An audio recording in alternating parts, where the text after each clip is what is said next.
The Bible Study Podcast, episode 627. Today, the Bible Study Podcast continues the study of the book of Nehemiah with chapter 7.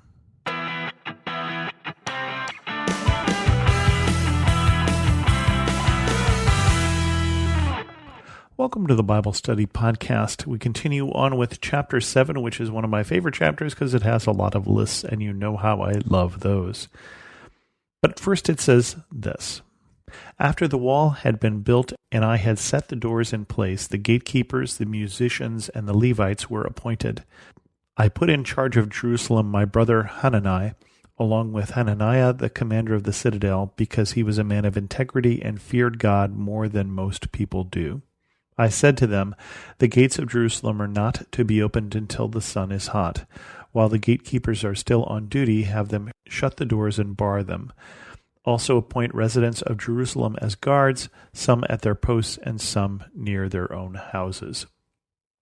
And so we see that even though the wall has been finished, you still have to man the wall. You still have to do all the work that it takes to defend yourself. And remember that Nehemiah has to return to the king.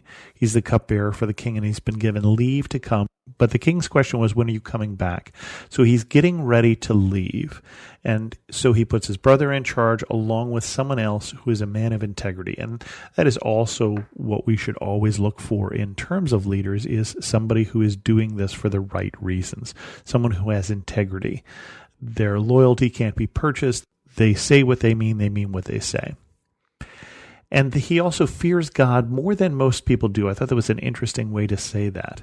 This is a God-fearing man more than most, which is good when you look at the motivations for why someone would do this job. They're doing this because they want to be faithful to God. That's a good thing to look for, especially when you're looking for someone who's going to be in charge of the commander of the citadel, the commander of the army. And then also leave the doors shut until the sun is hot. Basically, don't open the doors at night because it'd be easier for the city to be attacked. And so he's putting all of these things in place as he's getting ready to go. And then it says the list of the exiles who returned. Now the city was large and spacious, but there were few people in it, and the houses had not yet been rebuilt. So my God put it in my heart to assemble the nobles, the officials, and the common people for registration by families. I found the genealogical record of those who had been the first to return. This is what I found written there. These are the people of the province who came up from the captivity of the exiles, whom Nebuchadnezzar king of Babylon had taken captive. They returned to Jerusalem and Judah, each to his own town, in company with Zerubbabel, Joshua, Nehemiah, Azariah, Raamiah, Nahamani, Mordecai, Bilshan, Mispereth, Bigvai, Nehum, and Baanah.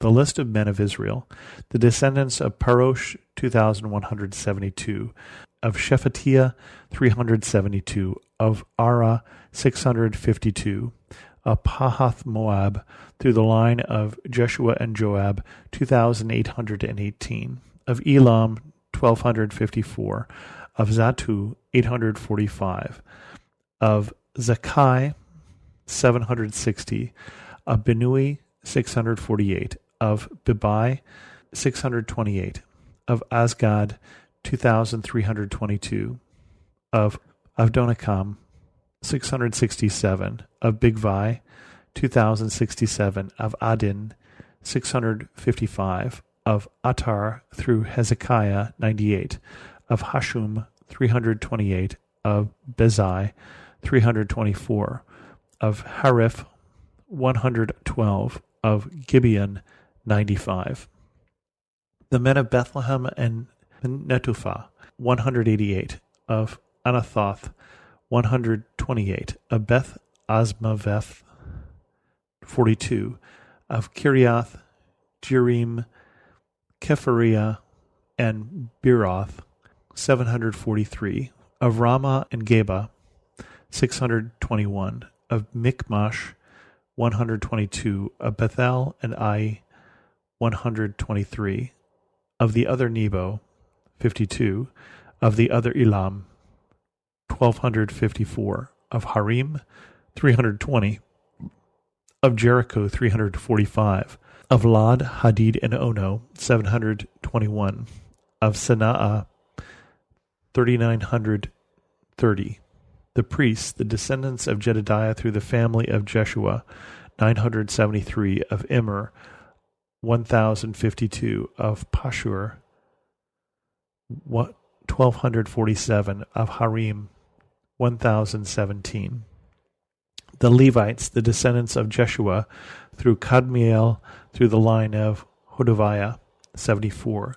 The musicians, the descendants of Asaph, 148. The gatekeepers, the descendants of Shallum, Ater, Talmon, Akub, Hatita, and Shobai, 138. The temple servants, the descendants of Ziha, Hashupha, Tabaoth, Keros, Sia, Padon, Lebana, Hagaba, Shalmai, Hana, Gidel, Harar, Reaiah, Rezin, Nekoda, Gazam, Uzzah, Paseah, Bezai, Meunim, Nefusim, Bakbuk, Hakufa, Harhur, Bazluth, Mehida, Harsha, Barkos, Sisera, Tema, Neziah, and Hatifa, the descendants of the servants of Solomon, the descendants of Sotai, Sophereth, Perida, Ja'ala, Darkon, Gidel, Shephatiah, Hatil, Pukareth Hazabaim, and Ammon.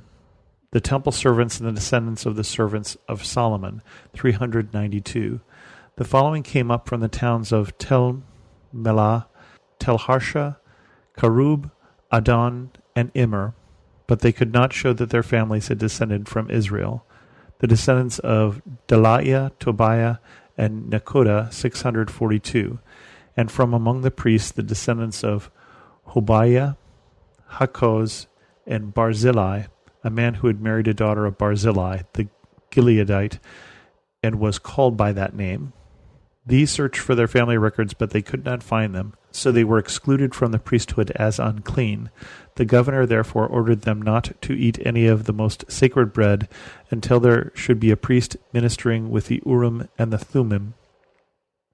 The whole company numbered 42,360, besides their 7,337 male and female slaves, and they also had 245 male and female singers.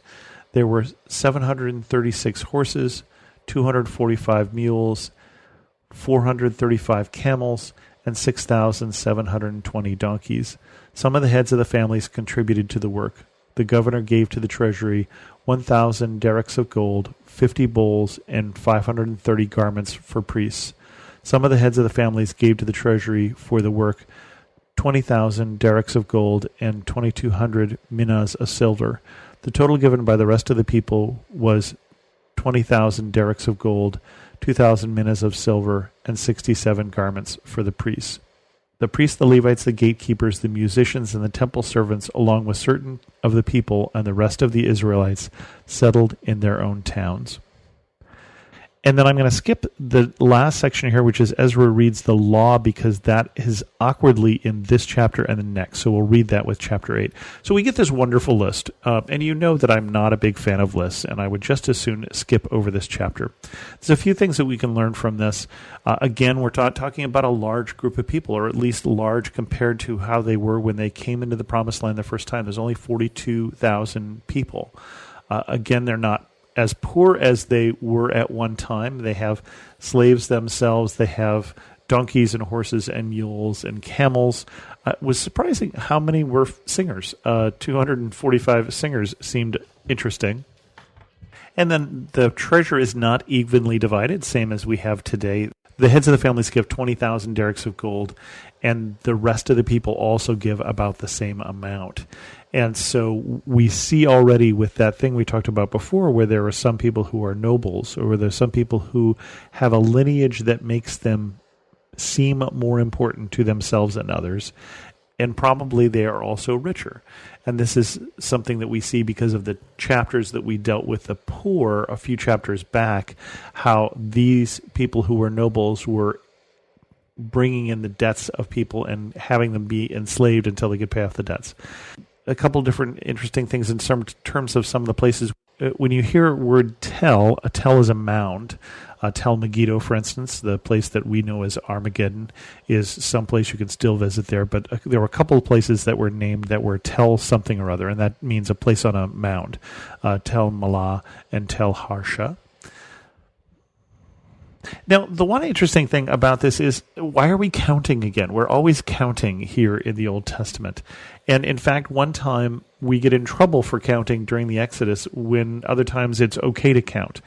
And so when we count because we're looking for where our strength is, that's how Moses and the people of Israel got in trouble at one point. But when we count to try and see how many people are left, that apparently is okay. And I can't explain why one is significantly different from the others.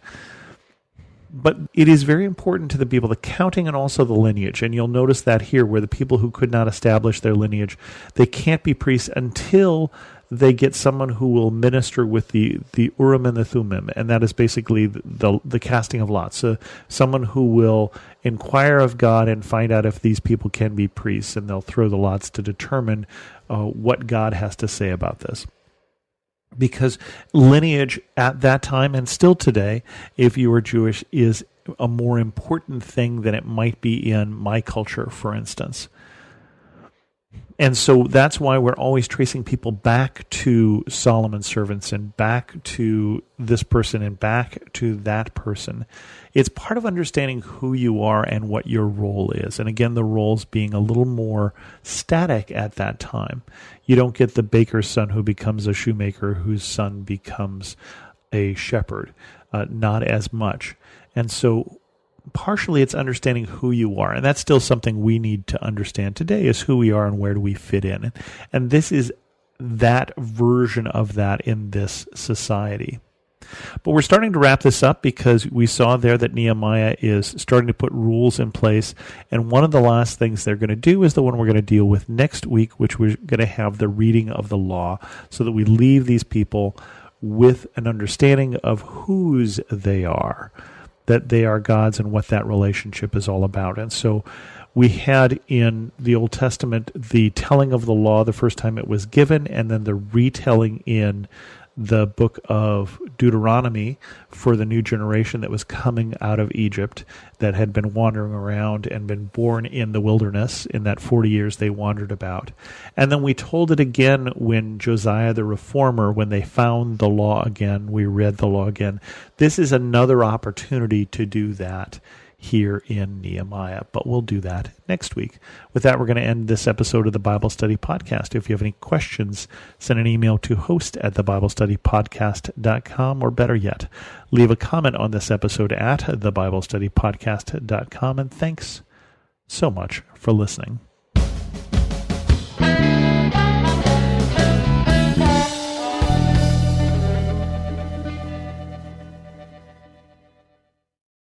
Is life feeling chaotic?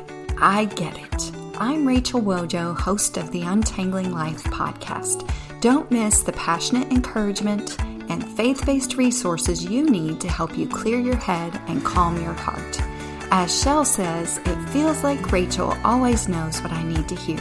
She keeps it real and is so humble. Her podcast is just the cherry on top. Enjoy Untangling Life with Rachel Wojo on lifeaudio.com or your favorite podcast app now.